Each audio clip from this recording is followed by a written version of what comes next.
ब्रह्मादि सेवितं कपित्त जम्बू फलचारु भक्षणम उमा सुतम शोक विनाशकारकम नमामि विघ्नेश्वर पादु पंकजम। बोल गणपति भगवान की जय। ओम अज्ञानतिमरन्दस्य ज्ञानतिमशलाकया चक्षुर्मिलितं तस्मै श्री गुरुवे नमः। बोल श्री सद्गुरुदेव भगवान की जय।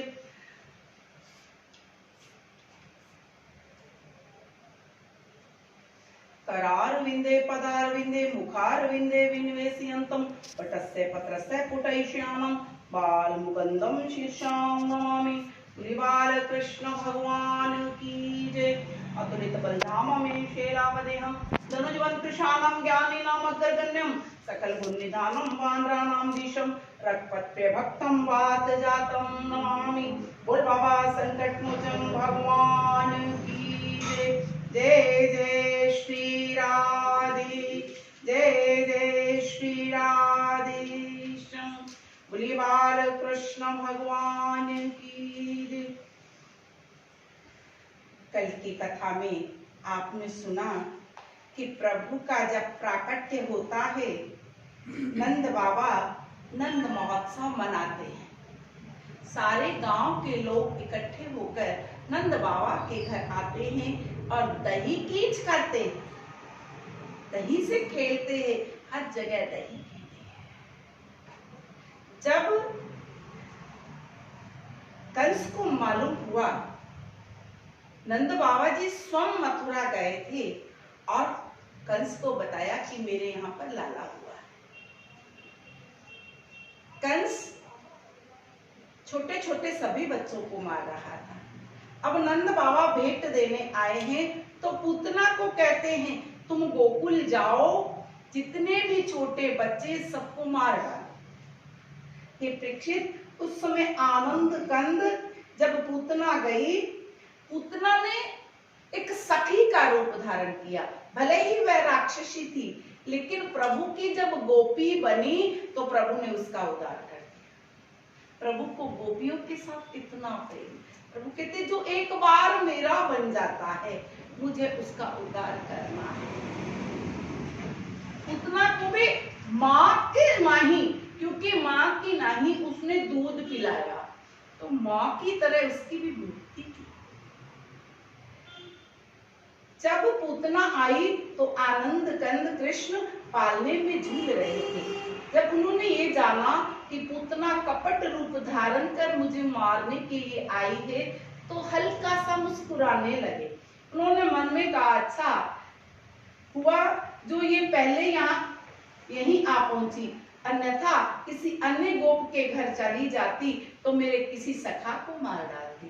पूतना ने यशोदा से इस प्रकार का, ए बहन, तुम्हारे यहाँ पुत्र जन्म का समाचार सुनकर राजा कंस को अत्यंत प्रसन्नता हुई।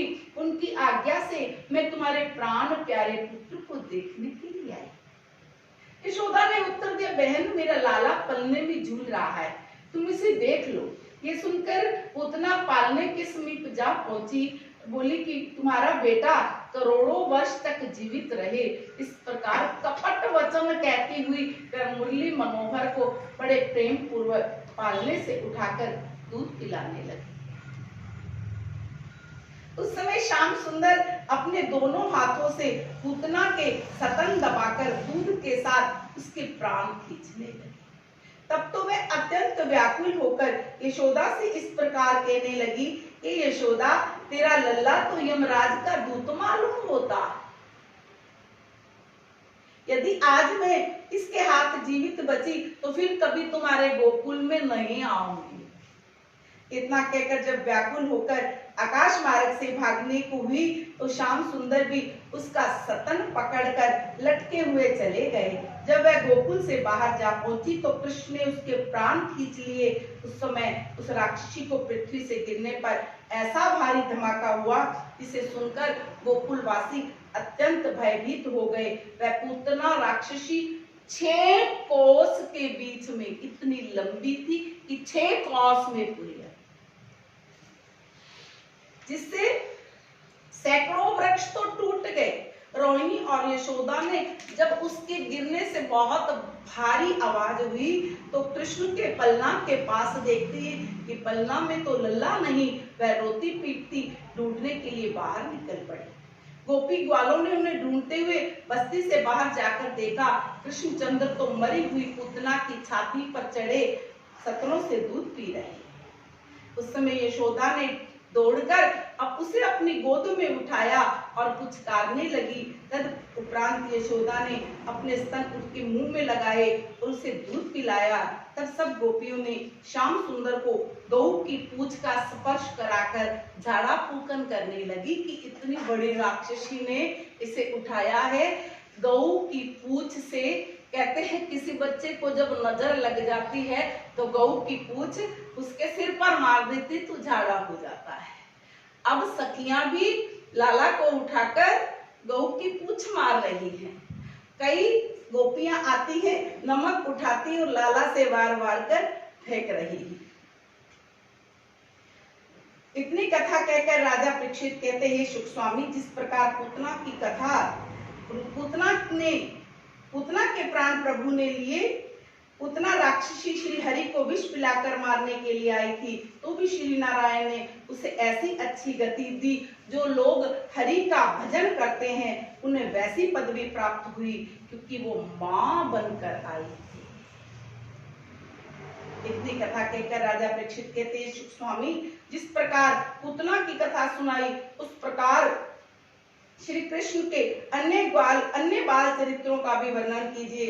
सुख स्वामी कहते हैं, पूतना की दशा को सुनकर कंस को विश्वास हो गया कि मुझे मारने वाला गोकुल में ही जन्मा है। पहले तो कंस ये घबरा गया कि किससे मानूं। उस देवी ने तो ये कहा है कि तुझे मारने वाला गोकुल में पैदा हो गया है, पर वो किसके घर जन्मा है ये मालूम। जब पूतना को मारा तो कंस को विश्वास हो गया कि मुझे मारने वाला यही है, क्योंकि इतनी बड़ी राक्षसी को कोई नहीं मार सकता। अपनी सभा में जाकर मंत्रियों से इस प्रकार बोले, ए साथियों, नंद के बालक ने पूतना को मार डाला, मुझे विश्वास हो गया। मैं उस व्यक्ति को अपना मित्र समझता रहा जो उस बालक को मार डाले, मैं उसे बहुत सा धन दूंगा। कंस के ऐसे वचनों को सुनकर सभी उपस्थित श्रीधर नामक ब्राह्मण ने कहा, हे राजन, नृप चिंता मत करो, मैं उस बालक को मारकर तुम्हें निश्चिंत कर देता हूँ। कंस से विदा होकर पंडितों का वेश बनाकर नंद राय के घर पहुंच गए। यशोदा ने उसे देखकर दंडवत करने के उपरांत बिठाकर इस प्रकार कहा, महाराज, आज आपने यहाँ पधारने की कृपा कैसे की। श्रीधर ने कहा, पुरोहित बताते हुए उत्तर दिया, हे नंदरानी, मैं तुम्हारे पुत्र की प्रशंसा सुनकर उसका दर्शन करने को आ गया। ये सुनकर यशोदा ने कहा, हे द्विजश्रेष्ठ, मैं स्नान करके अभी आती हूँ, तब आपको अपना लल्ला दिखाऊंगी। इतना कहकर यशोदा स्नान करने के लिए यमुना तट पर चली गई। श्रीधर ने विचार किया, इस समय अच्छा अवसर है, मैं कृष्ण को मारकर कंस से बहुत सा धन प्राप्त करूंगा। ऐसा कर श्रीधर उस स्थान पर पहुंचा जहाँ बाकी बिहारी शयन कर रहे थे।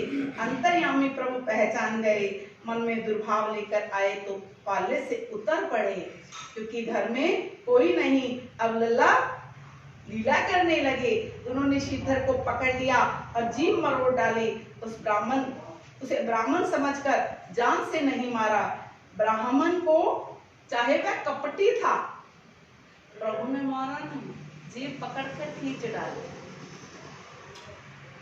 भगवान ने ब्राह्मणों का हर वक्त सम्मान किया है। भृगु ऋषि ने, ब्राह्मण थे वो भी, भगवान की छाती में लात मारी।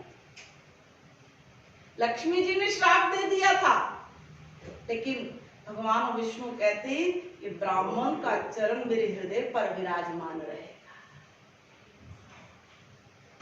आज भी कपट करके, कपटी है, राक्षस है, लेकिन ब्राह्मण के वेश में आया तो भगवान कहते इसे मारना ठीक नहीं।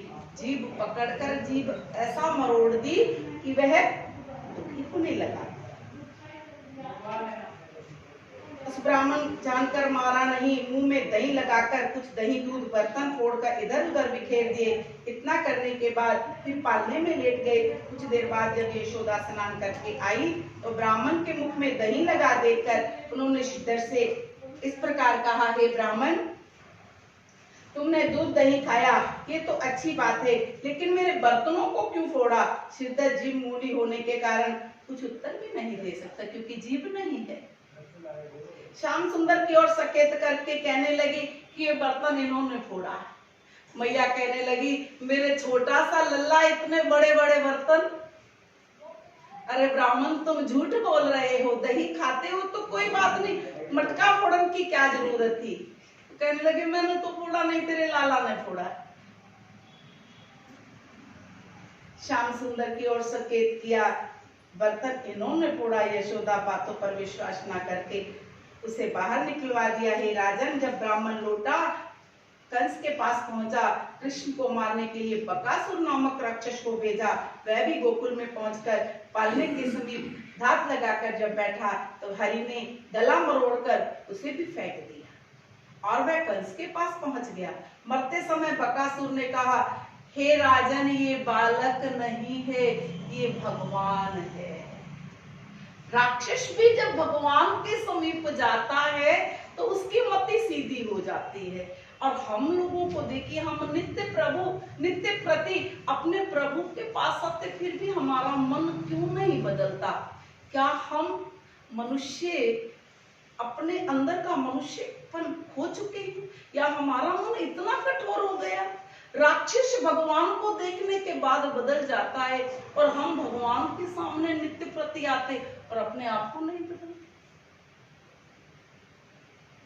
क्या कारण? इस मन के अंदर मैल भरी, इस मैल को धो डालो, उससे प्रार्थना किया करो, हे प्रभु, मैं तेरे दर पे आई हूँ, मेरे इस मन की मैल को तू ही उतार सकता है, क्योंकि तू बड़े बड़े राक्षसों को सुधार देता है। तो इस मन में जो मैल भरी है, उसे धोने में तुम 1 मिनट लगाओगे। मैं आपकी शरण में आया हूँ, हे प्रभु, इस मैल को धो डालो। इस प्रकार जो प्रार्थना करता है, प्रभु उसे तार देता है।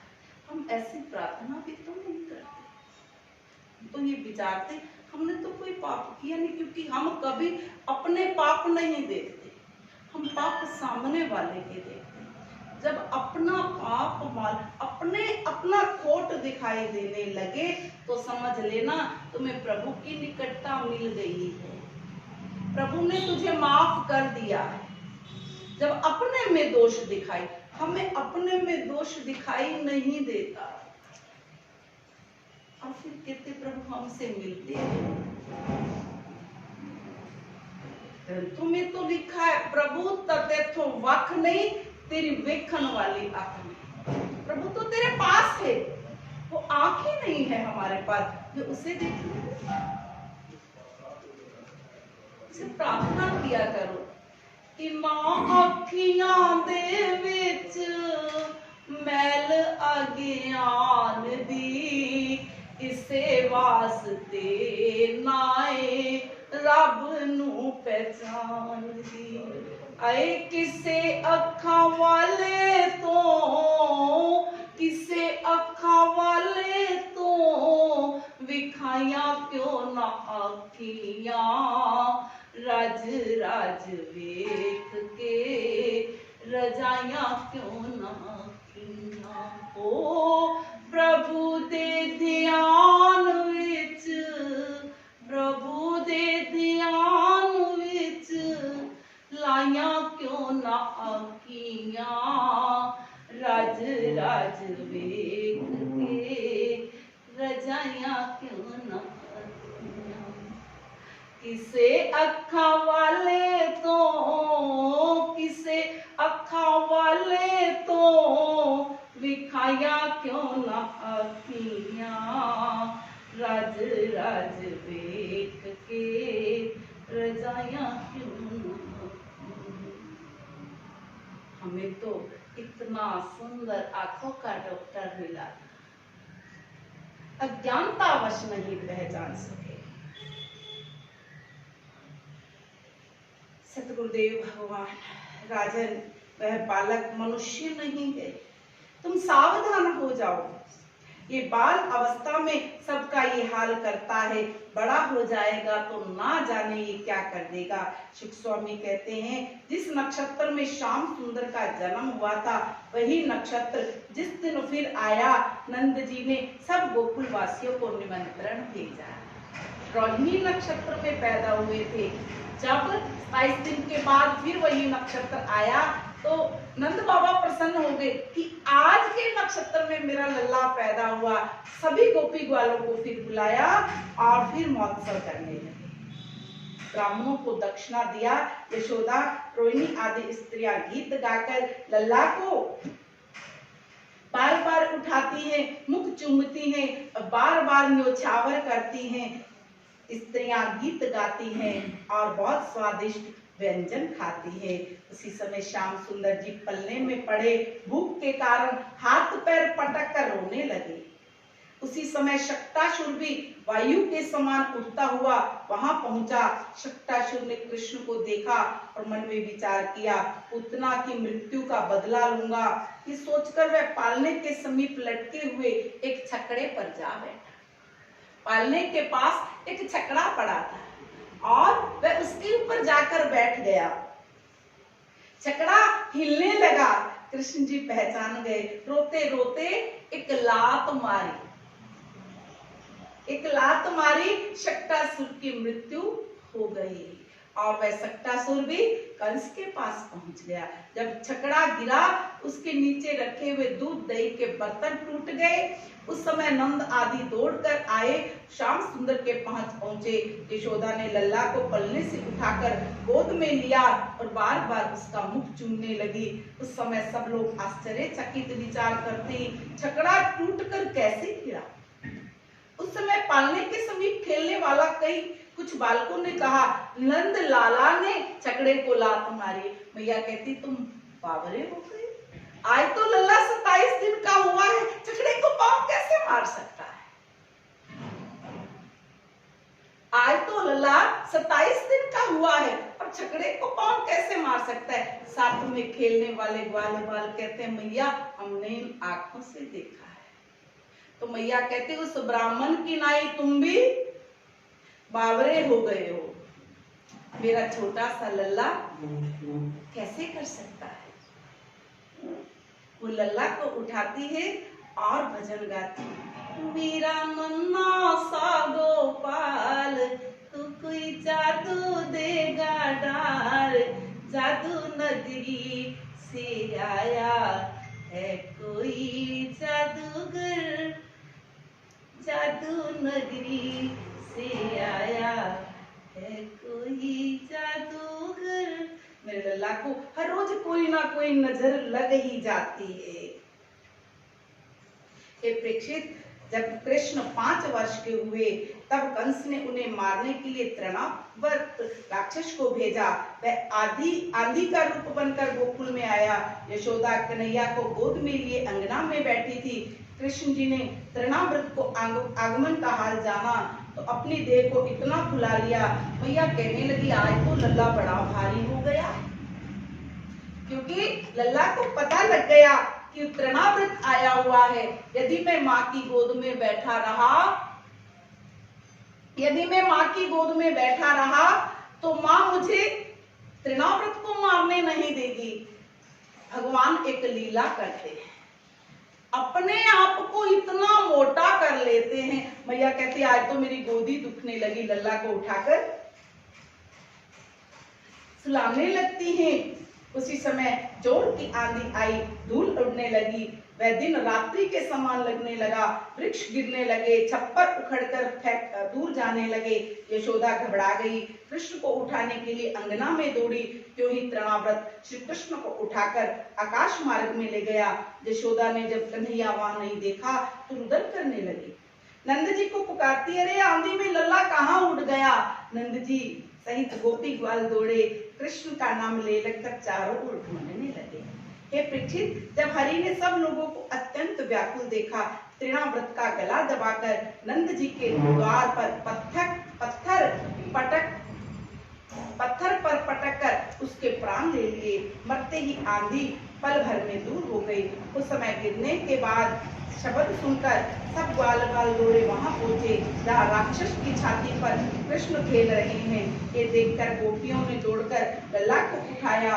सब लोग इस प्रकार कहा कि ना जाने पूर्व जन्म का कौन सा पुण्य नंद लाला को मिलता है जो बार बार राक्षसों के हाथ लल्ला बच जाता है। ये भगवान की माया है। त्रैलोकी का नाथ विचारते हैं कि लल्ला किसी कारणवश बच जाता है। ये नंद बाबा का पुण्य उदय हुआ है तब लल्ला।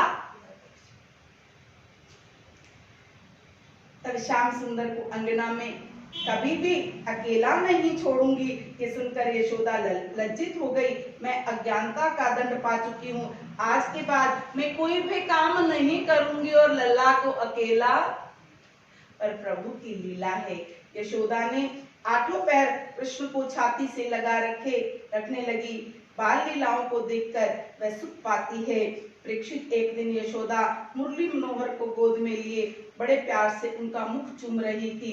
श्री हरि हंस दिए। यशोदा ने उनके मुख के भीतर देखा तो मुख के भीतर संपूर्ण समुद्र और सृष्टि दिखाई दे रही। इस आश्चर्य को देखकर मन में सोचने लगी, अरे लला के मुख में समुद्र है, ऐसा नहीं हो सकता।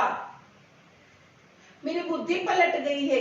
ये जो मैंने चरित्र देखा है, हो सकता है रात को मैंने कोई स्वप्न देखा होगा। ये कोई छाया होगी जो उसके मुख में दिखाई दे रही है। ये सुनकर माँ जल्दी से उठी और नमक वारती है और बाहर डाल देती है। भालू के बाल व अन्य कई प्रकार के यंत्र भगवान श्याम सुंदर के कंठ में पहनाती है कि मेरे लल्ला के मुख में ना जाने क्या क्या दिखाई देता है। बोलिए लीलाधारी भगवान की। शुक स्वामी कहते हैं, वासुदेव ने अपने पुत्र बलभद्र का हाल कंस को नहीं बताया था। एक दिन अपने पुरोहित गर्गाचार्य जी को बुलाकर कहा कि रोहिणी के पुत्र पैदा हुआ है कंस के भय से। अभी तक हमने उसका नामकरण नहीं किया, अतः गोकुल में जाकर उनका नाम रखाए। ये सुनकर गर्गाचार्य जी प्रसन्न होकर गोकुल में पहुंचे। आगमन सुनकर नंद बाबा बहुत प्रसन्न हुए। ग्वाल बालों सहित सम्मान पूर्वक उन्हें घर लिवा ले गए।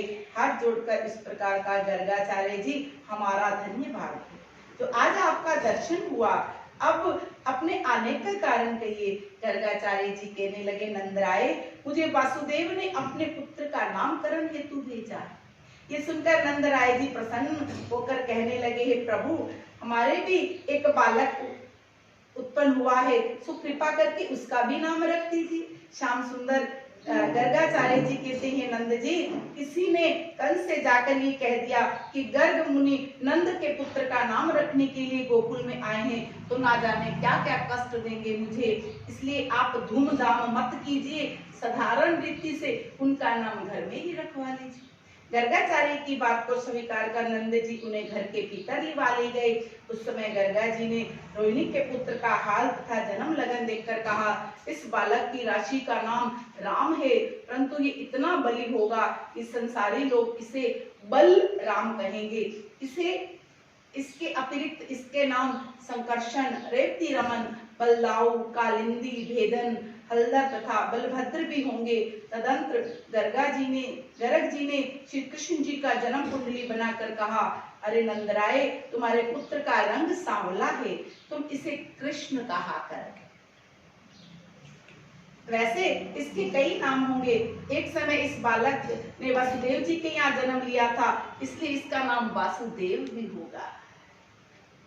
बता गए हैं गर्ग जी बातों बातों में। हमारी समझ में तुम्हारा बालक पार ब्रह्म परमात्मा का अवतार है, तीनों लोकों में ऐसी किसी की सामर्थ्यता नहीं जो इसे मार सके। तुमने हरि की लीला देखने के लिए पूर्व जन्म में जो तपस्या की थी उसके प्रताप से तुम इन्हें प्राप्त हुए हो। इन्होंने अपनी इच्छा से अवतार धारण किया है।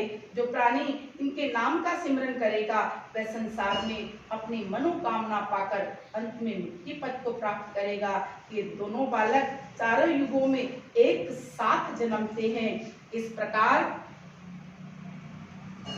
गर्गाचार्य ने कृष्ण जी के तरह तरह की बाल लीलाओं का नंद यशोदा तथा गोपी ग्वालों को बताते हुए आनंद लिया है। परीक्षित, पार ब्रह्म प्रभु की महिमा को वेद भी नहीं जानते तो त्रैलोकी नाथ बाल रूप धरकर नंद यशोदा के आंगन में प्रतिदिन भांति भांति के खेल दिखाते।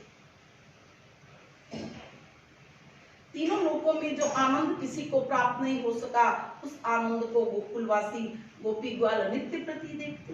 श्री कृष्ण के जब दांत निकले शुभ मुहूर्त देखकर नंद यशोदा ने उनका अन्नप्राशन करवाया। उस दिन उसके उपरांत वर्षगांठ के दिन नंद जी ने ब्राह्मणों को बहुत साधन दिया। जब खेलते समय कृष्ण तथा बलराम के छोटे बछड़ों को पकड़कर पूंछ पकड़कर खड़े होते और गिर पड़ते, फिर अपनी तोतली भाषा में लोगों को आनंद विभोर करते। उस समय यशोदा तथा रोहिणी उन्हें देखकर अपनी गोद में उठाकर दूध पिलाती और बहुत रीझती। उन्हें देखकर प्रतिदिन किसी ना किसी बहाने यशोदा के घर गोपियां आ पहुंचती। एक ब्राह्मण नंद जी के घर आया। यशोदा ने उसे दूध, चावल तथा मीठा दिया। ब्राह्मण ने उसकी खीर बनाकर थाली में परोसा। फिर जब श्री हरि को भोग लगाकर आंखें बंद करके ध्यान मगन हुआ, उस समय कृष्ण उसकी थाली के समीप पहुंचकर उसका भोजन करने लगे। ये देखकर ब्राह्मण ने थाली छोड़कर यशोदा से कहा, नंदरानी, तुम्हारा बालक ने हमारी रसोई झूठा कर दिया, अब हम नहीं खाएंगे। इस प्रकार उस ब्राह्मण ने 3 बार खीर बनाया, 3 बार भोग लगाया। कृष्ण उसकी थाली से उठाकर खाने लगे। ये देखकर यशोदा ने डांटते हुए कन्हैया से कहा, अरे कन्हैया, ब्राह्मण को भोजन के लिए हर बार सामान देती हूँ, तू खीर को झूठी क्यों कर देता? कृष्ण कहते, मैया मुझे क्यों दोष देती? जब ये ब्राह्मण मुझे भोजन के लिए बुलाता है तभी तो मैं भोजन करता, मैं अपने आप भोजन, ये ब्राह्मण मुझे कहता है तभी मैं भोजन करता।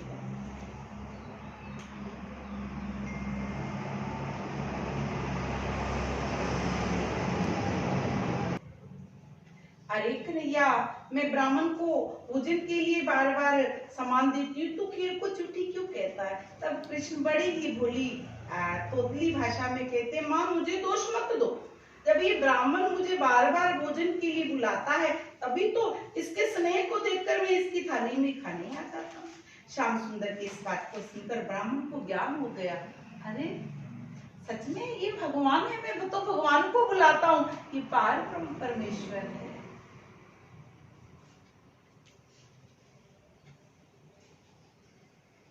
उसने यशोदा से कहा, नंदरानी, तुम्हारा अहो भाग्य है जो तेरे घर में साक्षात नारायण ने अवतार लिया। मेरा जीवन धन्य हो गया। कृपा सिंधु ब्रजराज जी ने मुझे अपना दर्शन देकर कृतार्थ किया। श्याम सुंदर के सम्मुख जाकर हाथ जोड़कर इस प्रकार कहा, हे प्रभु, आप मेरा अपराध क्षमा कीजिए, अपनी शरण में आया जानकर दयालु हो जाइए और मुझे शरण में रख लीजिए। कृष्ण जी यशोदा के पास खड़े होकर हंसने लगे। जब ब्राह्मण कन्हैया की स्तुति करके चला गया, नंद यशोदा आदि ये चरित्र देखकर मन में बड़ा आश्चर्य करते, फिर विचारते ही, अरे ये परमात्मा है। जो ठाकुर जी ने विचारा कि माता पिता यदि मुझे भगवान मानने लगेंगे तो मैं इन्हें बाल चरित्र कैसे दिखाऊंगा। तो जिद करते हैं मैया के आगे, मैया तुम ब्राह्मण को तो खीर बनाकर देती हो, मुझे खीर कब खिलाओगी? रोने लगे। माँ को माया में फंसा दिया कि माँ अगर भगवान मानती है तो मैं लीला कैसे करूंगा। रोने लगे, मैया ब्राह्मण को तो खीर बनाकर देती हो, मुझे खीर कब दोगी? लल्ला की बात को सुनकर मैया मुस्कुराती है और उसे खीर खिलाती है। मैया के हाथों खीर खाकर लल्ला बहुत खुश हो जाते हैं। एक समय यशोदा जी बहुत खुश हो जाती है। इस प्रकार श्याम सुंदर नित्य प्रति विचित्र लीलाएं करके प्रभु को सुख देते हैं। एक दिन कृष्ण तथा बलराम जी अंगना में खेल रहे थे। उस समय कृष्ण ने थोड़ी सी मिट्टी उठाई और अपने मुख में डाल ली। ये देखकर दूसरे बालकों ने जो उनके साथ खेल रहे थे उन्हें भी लल्ला कहने लगा, तुम भी मिट्टी खाओ। तो ग्वालों ने कहा, हम मिट्टी नहीं खाएंगे। जब नहीं खाएंगे कहा तो कई ग्वालों ने जाकर मैया को जाकर बता दिया, मैया लल्ला खुद भी मिट्टी खाता और हमें भी खाने को कहता है। मैया कहती, अरे हमारे यहाँ तो माखन के माट भरे, वो मिट्टी क्यों खाएगा। मैया चलो हम तुम्हें दिखाई देते। जब मैया नहीं मानती तो ग्वाले कहते, मैया आज तो हमारे साथ ही चलो, लल्ला मिट्टी खाता भी है और हमें खिलाता भी है। मैया हाथ में छड़े लिए कन्हैया को मारने के लिए दौड़ी। उस समय त्रैलोकीनाथ ने माता को क्रोध में आते देखकर अपना मुंह पोंछकर खड़े हो गए। यशोदा ने पास आकर कहा, अरे कन्हैया तूने मिट्टी खाई। ये सुनकर श्री हरि भयभीत हो गए कि माँ ये तुम्हें किसी ने झूठी बात कही है, मैंने माटी नहीं खाई। यशोदा बोली, तेरे साथी तो कहते कि तूने माटी खाई है। यशोदा ने कृष्ण का हाथ पकड़कर कहा, अच्छा यदि तू सच्चा है तो अपना मुंह खोलकर दिखा दे, अभी पता चल जाता है कि तूने माटी खाई है या नहीं खाई है। ये सुनकर त्रैलोकीनाथ ने अपना मुंह खोलकर यशोदा को दिखाया। यशोदा ये देखकर तीनों लोकों में जितनी भी वस्तुएं हैं श्याम सुंदर के मुख में विद्यमान हैं, उस आश्चर्य को देखकर यशोदा ने अपने मन में विचार किया, मेरे सन्मुख मेरे समान मूर्ख स्त्री कौन होगी जो त्रैलोकी के स्वामी को अपना पुत्र मान ले। ये तो साक्षात पारब्रह्म का अवतार है। मैंने 2 बार इसके मुख में संपूर्ण सृष्टि देखा। उसमें श्याम सुंदर ने विचार किया, अभी मुझे बहुत सी लीलाएं करनी है, स्वयं को प्रकट नहीं करना। ये निश्चय कर उन्होंने यशोदा के ऊपर फिर से माया फैलाई। यशोदा ने नंद जी से कहा, श्री कृष्ण के मुख में संपूर्ण ब्रह्मांड को देखा तो उन्होंने ये उत्तर दिया, है यशोदा गर्ग जी ने बताया तो था कि इसलिए कोई संदेह नहीं, तुम व्यर्थ ही उस पार ब्रह्म प्रभु को अपना बालक समझकर उसके ऊपर छड़ी लेकर दौड़ती। हे परीक्षित, नंद राय के मुख से ऐसे वचन सुनकर यशोदा कृष्ण को अपनी गोदी में उठाती है। अत्यंत स्नेह पूर्वक इस प्रकार कहती है, पुत्र तुम माखन मिश्री को छोड़कर मिट्टी क्यों खाते हो। ये सुनकर यशोदा श्री कृष्ण जी को घर के भीतर चली गई। एक दिन की बात, खेली खेल में श्याम सुंदर बलराम जी में कुछ झगड़ा हो गया। बलराम ने श्याम सुंदर से इस प्रकार कहा, कन्हैया एक बात कहूं। बलराम जी जब इस प्रकार कहते, कन्हैया मैं एक बात कहूं, तेरे माँ बाप ये नहीं है, तब तुझे तो नंद राय जी मोल लाए, इसलिए तुझे हार जीत का ज्ञान नहीं है। दाऊ जी के ऐसे वचन को सुनकर कृष्ण जी रोते हुए यशोदा के पास जाकर कहते, मैया दाऊ मुझे बहुत चिढ़ाते हैं और कहते तू मोल का आया हुआ है, तू नंद लाला का बेटा नहीं है, क्योंकि नंद यशोदा तो गोरे हैं और तुम काले हो। अपने माँ बाप पर ही तो बच्चा जाता है, मैं गोरा हूँ, मैं नंद जी का लाला हूँ, तुम काले हो, तुम नंद जी के और यशोदा के पुत्र नहीं। नंद यशोदा गोरे हैं, तू काला कहाँ से आ गया। वह मुझे देवकी का पुत्र कहते हैं। नंद राय जी ने वासुदेव जी को कुछ रुपए देकर तुझे खरीद लिया था। हे माँ, बलदाऊ के सिखाने से अन्य बच्चे भी मुझे चिढ़ाते हैं और कहते हैं ये तो मोल का आया है, तो अब सच सच बतला दे मैया मैं किसका बेटा हूँ। ये सुनकर यशोदा जी ने गोधन का शपथ खाया, अपने गऊओं के पास ले गए और कहने लगे, लला मुझे गऊ की सौगंध है, तू मेरा पुत्र है।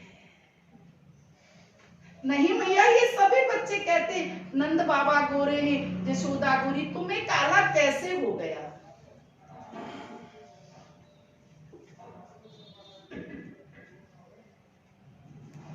गोधन की शपथ खाई, कन्हैया तेरी माता मैं हूँ, तू मेरा पुत्र है। नंद राय भी समीप ही खड़े थे और मनमोहन बात को सुनकर बड़े प्रेम विभोर होकर आंखों में अश्रु लिए कन्हैया को छाती से लगाते हैं। इतने में सखियां आती हैं और सखियां कहती, लल्ला सच में तुम मौल के हो।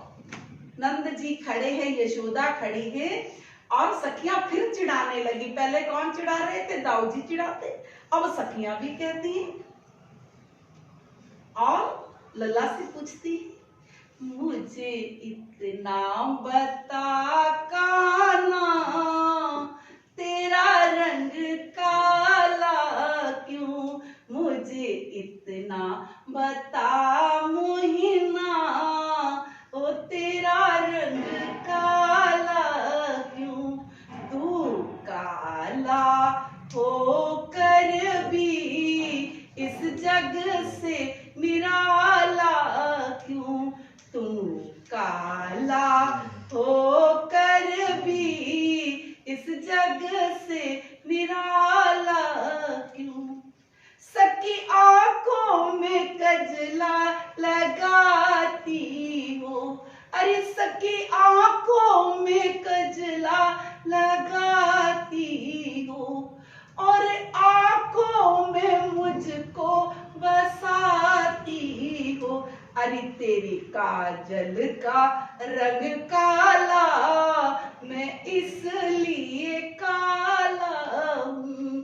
तेरे काजल का रंग काला, मैं इसलिए काला हूँ। मुझे इतना बता मोहिना कि तेरा रंग काला क्यों?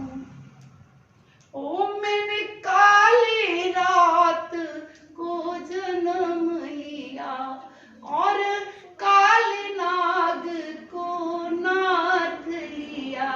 मेरी गौओं का रंग काला, मैं इसलिए काला हूँ। मुझे इतना बता मोहिना कि तेरा रंग काला क्यों?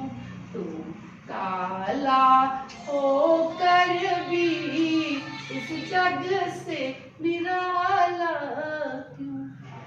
जब इस प्रकार की वार्ता कर रही हैं, फिर लल्ला रोने लगे, मैया देख लो, अब आपके सामने भी लोग मुझे कहते कि मैं काला। मैया कहते, सच तो कहते कि काली सखियां तुझे नजर लगा देती हैं इसलिए तू काला है। कि काली सखियां तुझे नजर लगाती हैं इसलिए तू काला हो गया है। लाला प्रसन्न हो जाते हैं और मैया का मुख चूमने लगते हैं। मैया आप ठीक कहती हो, ये सखियां काली, इनका मन काला है, इनका काजल काला है। अपना काजल मेरे मुख पर लगाती तभी तो मैं काला हो जाता हूँ। ये सखियों का प्रेम, माँ का जब मुखारविंद लाला प्यार करते हैं तो मैया कहती ठीक है। कृष्ण का मुंडन कर वेद कराकर ब्राह्मणों तथा अपने सजातियों को स्वागत कर दिया। श्याम सुंदर जी 5 वर्ष के थे तब अन्य बालकों के साथ गोकुल की गलियों में खेलने जाते। श्याम व बलराम के स्वरूप को देखकर सब ब्रिज बालाओं की इच्छा होती कि लाला हमारे घर आए, हम इनका दर्शन करें, अपनी आंखों को तृप्त करें। अंतर्यामी कृष्ण जी उनकी इन अभिलाषाओं को जानकर उनके घर आने जाने लगे। इससे गोपियों को बहुत प्रसन्नता होती, वह दही माखन खिलाया करती। कभी किसी समय कोई ब्रिजबाला अपने घर ना होती, कृष्ण जी अपने साथियों सहित निर्भय होकर सूने घर में जाकर उनकी दही को उठाते, मटकी तोड़ते और माखन खाते भी और ग्वालों को भी खिलाते। स्वयं भी खाते। जब उनका पेट भर जाता तो बचे हुए दही आदि को पृथ्वी पर गिराकर हांडी को तोड़, मटकी को फोड़, इस प्रकार उपद्रव कर गोपियां श्याम सुंदर जी को बहुत बरसती, परंतु वह नहीं मानते। सखियों ने उनका नाम माखन चोर रख दिया। लाला कहते हैं, मोए सबते मीठो नाम, नाम मेरो प्यारो माखन चोर। मुझे सब नामों से अच्छा मेरा माखन चोर का नाम लगता है। माखन ते मीठो नाम, नाम मेरो प्यारो माखन चोर। कृष्ण जी के उपद्रव को देखकर गोपियां दूध दही के छीके परखना आरंभ करती हैं। लाला क्या रुक जाते हैं? नंद नंदन ये उपाय किया कि उखली के ऊपर पीड़ा रखकर उसके ऊपर एक लड़के को खड़ा कर देते हैं, फिर उसकी पीठ पर चढ़कर छीके पर से माखन को उतार खा जाते हैं। मटकी फोड़ते हैं, लाठी द्वारा हांडी में छेद करते हैं, भरा हुआ गोरस नीचे टपकता है, उसके नीचे ही अपना मुख कर अंजलि लिए कुछ माखन मुख पर लगता है और कुछ मुख के अंदर जाता है। सखियां इस मोहिनी सूरत को देखकर हंसती है और हर सखी का भाव होते, आज लल्ला मेरे घर आए और माखन खाए। ये परीक्षित कभी कभी गोपियां यशोदा जी के पास उल्हाना देने जाती। उल्हाना देना तो एक बहाना होता था कि घर का काम कर लिया, चलो लल्ला को दिखाते। अब नंदरानी कहेगी रोज क्यों आते? उल्हाना देने चली जाती। अरे मैया सुन, तेरा लल्ला बहुत उपद्रवी है, बहुत नटखट है, हमारे यहाँ आकर माखन की चोरी करता है। मैया कहती है अरे अरे अरे, तुम्हारे कितने गौएं हैं बता दो तुम? तुम्हारे 5-7 गौएं और हमारी कितने गौएं हैं, इतना हमारा माखन है, वो तुम्हारे घर माखन खाने क्यों जाएंगे? मैया कहती है झूठ मत बोला करो, मेरे लल्ला को क्या घर में माखन की कमी जो तुम्हारे घर माखन खाने जाए? सखियां कहती मैया खाता तो खाता, खिलाता भी है, खा ले तो अच्छा लगे, पर खाता भी है और खिलाता भी है और बंदरों को भी खिलाता है। ये परीक्षित कभी कभी यशोदा जब ये उलाना सुनती तो कहती देखो तुम्हारा माखन जितना भी लल्ला ने खराब किया उसके बदले में दुगना माट ले जाओ, और मेरे लाला को ऐसा मत कहा करो। ऐसे अवसरों पर कृष्ण जी बड़े दीनता का प्रदर्शन करते हुए मैया से कहते, मैया ये गोपियां मुझ पर झूठा दोष लगाती, अन्य ग्वाल बाल दही खा लिया करती, मेरा नाम लेने की इनकी तो आदत ही पड़ गई है, ये आकर मेरी चुगली खाती हैं। भला तुम ही सोचो मैंने इनके छीके पर रखी वस्तु किस प्रकार उतारी होगी, मैं तो अपने घर में कभी बाहर ही नहीं निकलता। हे माता, सब गोपियां मुझे यमुना के घाट बाट से पकड़कर जबरदस्ती तो अपने घर ले जाती हैं, मेरा मुंह चूमती हैं, कोई कपड़े खींचती हैं, कोई टोपी उतारती हैं, कोई मेरी गाल पर थप्पड़ लगाती है, कई बार तो मुझे नाच भी नचाती है। मैया ये मुझे बहुत तंग करती, मैं इन गोपियों के घर नहीं जाऊंगा। इस समय जब गोपियां कृष्ण की मीठी मीठी बातें सुनती हैं, माँ उलाना भूलकर हंसती हुई घर लौट जाती हैं। बाकी बिहारी यशोदा के समझाने पर भी माखन की चोरी नहीं छोड़ते। जब गोपियां उलाना देने के लिए आती उस समय यशोदा उन्हें उत्तर देती है, ये काम मेरे कन्हैया का नहीं हो सकता। वह बताओ छोटा सा बालक इतने ऊपर छीके पर कैसे जा सकता है? गोपियां यदि तुम सच्ची हो तो माखन चुराते समय मेरे लल्ला को पकड़ क्यों नहीं लेती? हे राजन, कन्हैया के उत्पातों को देखकर ब्रज बालाएं चोरी करते पकड़ने का विचार करती।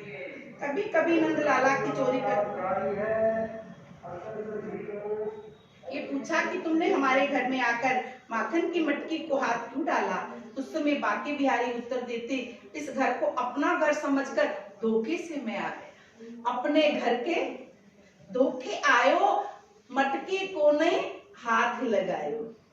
जब मैंने देखा कि दही में चींटी पड़ गई है तो मैं उस चींटी को निकाल रहा था तो मेरे हाथों पर माखन लग गया। अरे माखन चोर, तुम हमारी दही क्यों खा रहे थे? कन्हैया उसे आग के इशारे के पास बुलाकर अपने मुंह से भरे हुए दही का कुल्ला उसके आंखों पर कर देते हैं। जब तक वो अपना मुंह पहुंचती कन्हैया भागकर अपने घर चले जाते हैं। नंदरानी कन्हैया को प्रतिदिन समझाती, भैया बेटा मेरे घर में दूध देने वाली 9 लाख गौएं हैं, तुम्हें किसी पराये के घर में दूध दही की चोरी नहीं करना चाहिए। जब मैया बार बार उसे समझाती है लाला उस वक्त तो हाँ करते हैं, लेकिन फिर वही सखियों के साथ लीला करने लगते हैं। बोलिए बाल कृष्ण भगवान की जय।